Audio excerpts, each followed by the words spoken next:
सास का श्राद्ध।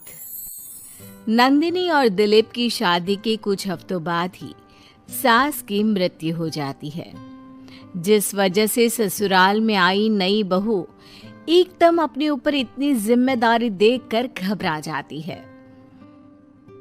मुझे घर गृहस्थी के बारे में कुछ नहीं पता, सब कुछ कैसे संभालूंगी। मैं तो किसी रिश्तेदार को ठीक से जानती तक नहीं।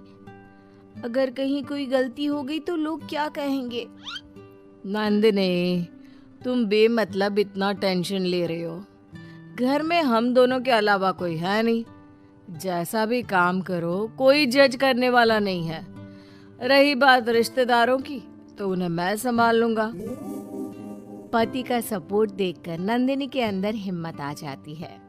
अब दोनों मिलकर एक दूसरे को संभालते हुए आगे बढ़ने लगते हैं।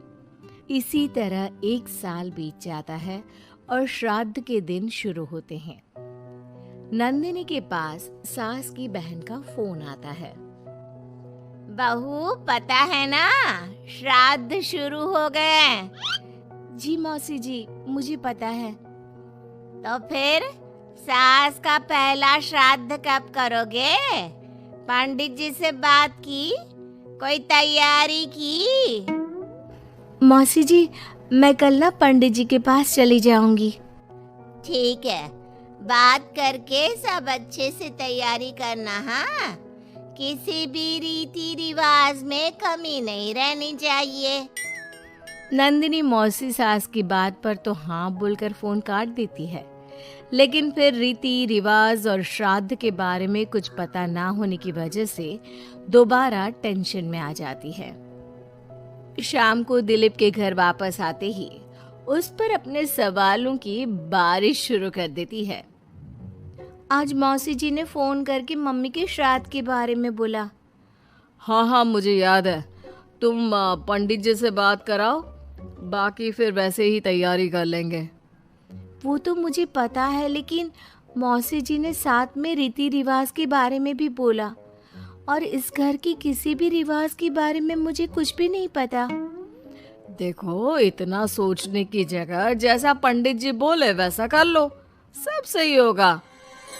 अगले दिन दिलीप के ऑफिस जाते ही नंदिनी घर के बाकी सब काम छोड़ पंडित जी के पास जाती है, जो उसे श्राद्ध करने की तारीख के साथ क्या और कैसे करना है सब कुछ अच्छे से समझा देते हैं। घर वापस आते ही नंदिनी मौसी सास को फोन करती है। मौसी जी, 2 दिन बाद मम्मी का श्राद्ध रखा है। ठीक है, आ जाऊंगी। और पहला श्राद्ध है, इसलिए पूरे परिवार को बता देना। सब साथ में पूजा करेंगे तो दीदी को अच्छा लगेगा। मौसी के कहे मुताबिक नंदिनी सबको इन्फॉर्म कर पूजा की तैयारियों में लग जाती है। 2 दिन बाद पूरा परिवार उनके घर इकट्ठा होता है और देखते ही देखते सबके बीच गृह युद्ध शुरू हो जाता है, जिससे नंदिनी और दिलीप की परेशानी कम होने की जगह बढ़ जाती है। तुमने तो बोला था कि परिवार इकट्ठा होगा, सबके साथ काम कैसे निपट जाएगा पता भी नहीं चलेगा। यहाँ तो मुझे ऐसा कुछ होता नहीं दिख रहा। हाँ, क्योंकि हमें ज्यादा कुछ पता नहीं और परिवार तो यहाँ आ चुका है, इसलिए जो भी है अब इनके वापस जाने तक तो हमें सहना ही पड़ेगा। रही बात काम की, तो मैं हूं ना। तुम ना बस परिवार संभाल लो, काम मैं देख लेती हूँ। दिलीप परिवार वालों की गुत्थम गुत्थी और मामला संभालते हुए सबको शांत करता है, जिसके बाद सब पूजा करने बैठते हैं। बोलो भला, श्राद्ध वाले दिन इंसान की पसंद का खाना बनता है और भाभी को खीर जान से ज्यादा पसंद थी, पर बहू तुमने तो वो बनाई ही नहीं।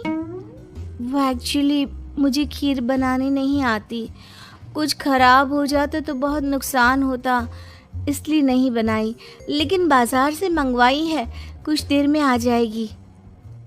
ऐसी तो आजकल की लड़कियां हैं जिन्हें सास की खुशी से ज्यादा नुकसान की चिंता है, जो खीर तक बाजार से मंगवाती है। मौसी जी, मम्मी की खुशी को याद रखते हुए नंदिनी ने खीर का ऑर्डर उनकी पसंदीदा मिठाई की दुकान पर दिया है।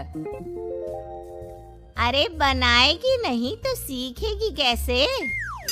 माफ करना मौसी जी, लेकिन आज पूरे परिवार का खाना बना है और ऐसे में प्रैक्टिस के चलते मैं इतने सारे लोगों के लिए खीर बनाती और अगर ज़रा भी गड़बड़ हो जाती तो बहुत खाने का नुकसान होता ना, जो अच्छा नहीं होता।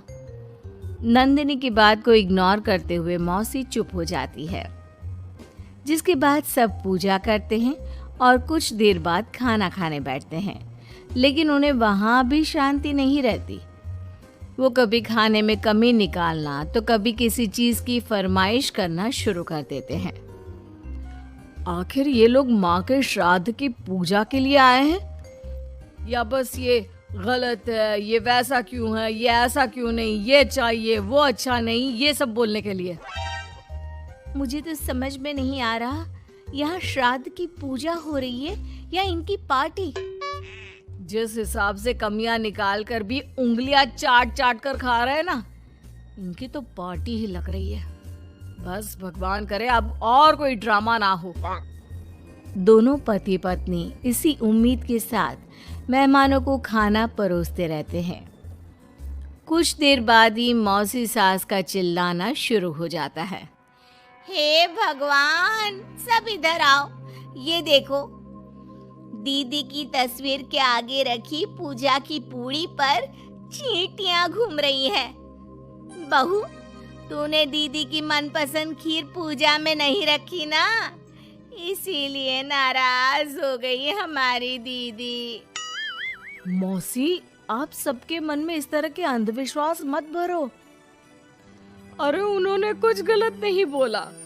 पहले तेरी पत्नी ने घर आते ही हमारी भाभी को ऊपर पहुंचा दिया और अब उनकी आत्मा को भी शांति से नहीं रहने दे रही।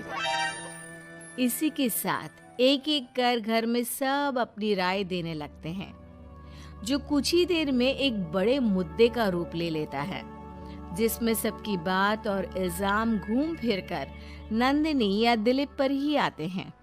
बस करो, आखिर आप लोग हमसे चाहते क्या हो? खुद तो एक दिन भी लड़ाई किए या किसी पर इल्जाम लगाए बिना रह नहीं सकते, तो फिर किस हक से दूसरों को बुरा बोल रहे हो? वो बेचारी जिस दिन से इस घर में आई है सबको खुश करने की कोशिश करती रहती है, लेकिन आप सब उसे टारगेट करने के अलावा कुछ नहीं करते।